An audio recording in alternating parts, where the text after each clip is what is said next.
Good evening, ladies and gentlemen, knife community. I hope this video finds you well. I am going to showcase an example for Mother of Pearl Monday.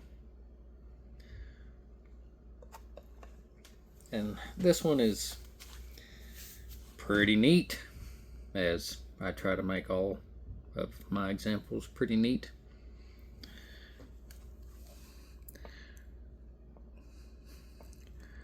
Pretty cool shape. I mean, kind of squared, but obviously tapers up to the pivot side. Mother of pearl handles, aka abalone, aka shell. You can see the file work on the spine and the file worked spring. Fancy liners.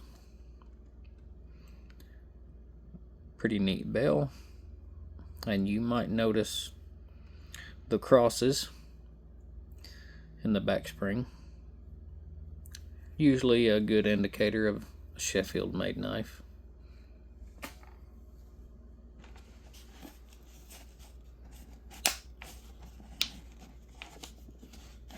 I'll try to get this to focus.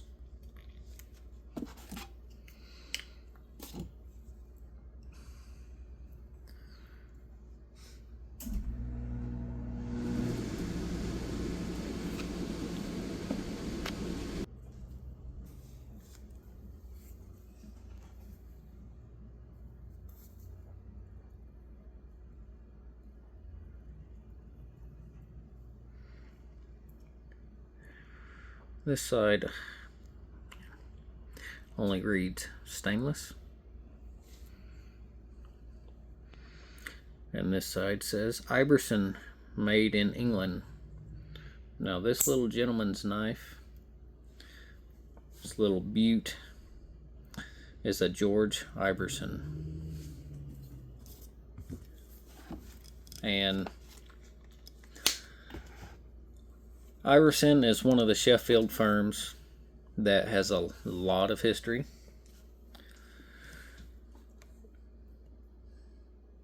George Ibberson and Co., Sheffield, England. They were marked from 1700 to 1988. Now, the Ibberson name was associated with cutlery in Sheffield from as far back as the 1600s, so it's a name and a company with very deep roots in the Sheffield cutlery industry. The trademarks that Ibberson used was the violin or fiddle, starting around 1873 to early 1880s. I've seen various opinions on that. And also the double sharp cymbals. Now when I say sharp, I'm talking about musical symbols. We would call it the hashtag or the tic-tac-toe or the pound symbol nowadays, but as far as music goes, it would be the sharp symbol. And there's not much documentation on what years the double sharp symbols was used. Some people, or some of the Ibberson advertising, called these fiddle brand cutlery due to the violin or fiddle trademark. A guarantee of quality.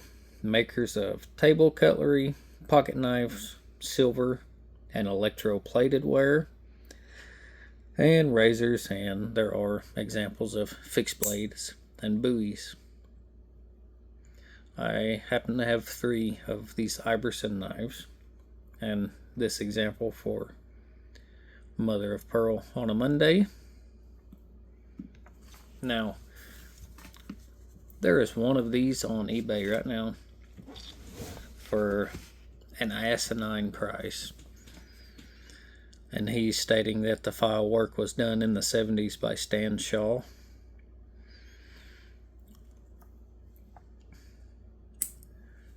But I don't know if I'm going to be able to show this to y'all or not.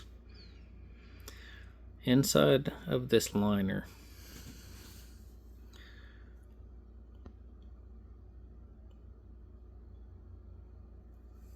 right in here, I don't know if I'll ever get the lighting right.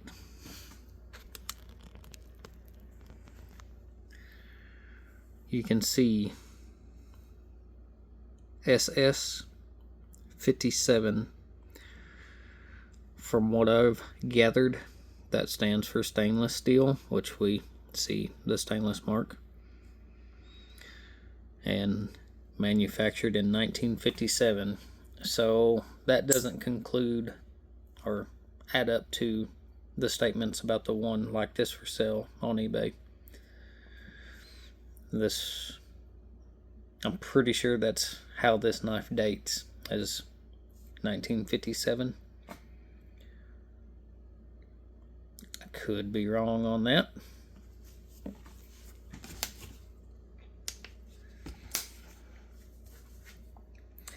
So there's a lot of neat reads on the Ibberson brand and a lot of neat history.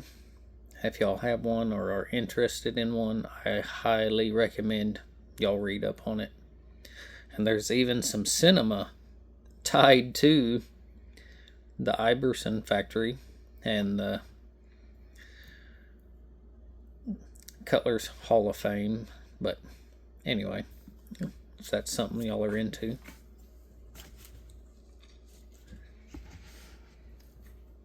Now, in the 1970s,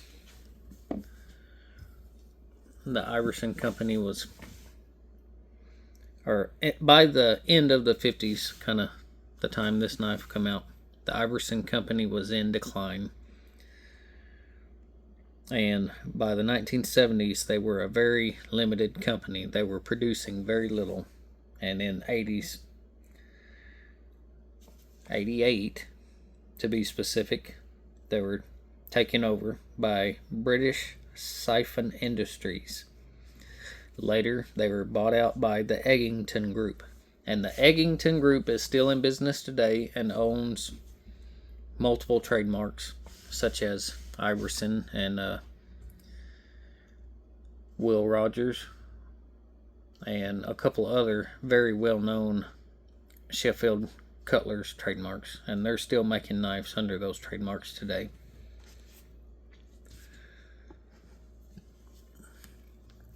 But here, y'all remember Imperial trick knives and some other examples? Well, here's my George Ibberson. Now it's very faint under Ibberson, but it says made in England. Trick knife, metal handled trick knife. You can faintly see the fiddle and Sheffield there. Now this design varies from the Imperial hammer and some of the other American designs, where they had a bar or a pin that rode in a channel. This one has a ball bearing that rides in a channel to catch this locking mechanism.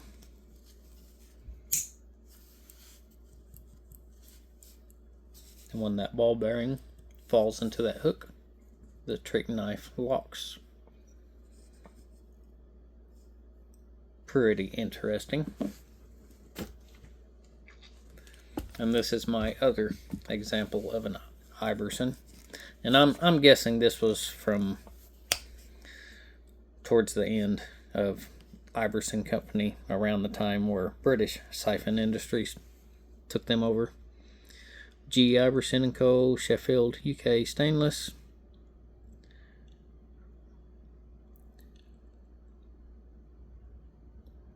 There's the registration number and the patent applied for. This was a sailor's or navy knife, rope knife, big sheepsfoot's blade,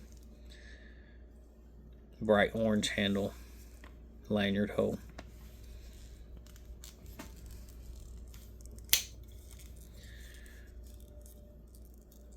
Now, there is a design flaw in this knife with this synthetic handle. As you can see, when I first got this knife and I opened it up, the spine of the blade contacted the synthetic and busted a big chunk out of it. And you can see that the cutout in the synthetic was not deep enough. If I would have caught that before I opened it, I probably could have done some file work and saved that from happening. But that is just a design flaw in this knife. If y'all happen to pick one of these up that's unused, I think most of them are just new old stock military surplus, keep that in mind. But I was upset about it at the time, but it is kind of ergonomic. So not everything that happens is bad. Sometimes there's a silver lining, like having a good thumb notch.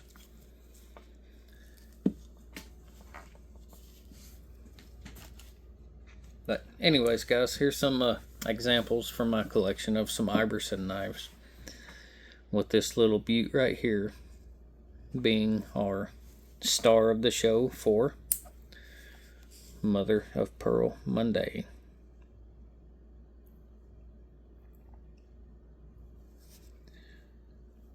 Gorgeous, gorgeous little knife. Little gentleman's knife. Talk about a vest knife or a fifth pocket knife for church carry when you want to be fancy, huh? But yeah, George Ibberson, a lot of rich history, some cinema involved, and Ibbersons are linked to Sheffield cutlery even before 1700, back into the 1600s. I'm not just going to sit here and read off articles to y'all.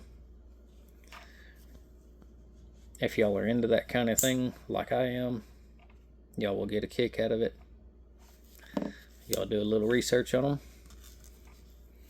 And this is Hillbilly Proud showing y'all some George Ibberson knives for Mother of Pearl Monday. I hope y'all got a kick out of it. Hope you found it informative. And I hope I'm adding value to this knife community. But anyways, guys, it's Hillbilly Proud 762. Thanks for watching. Y'all have a good one.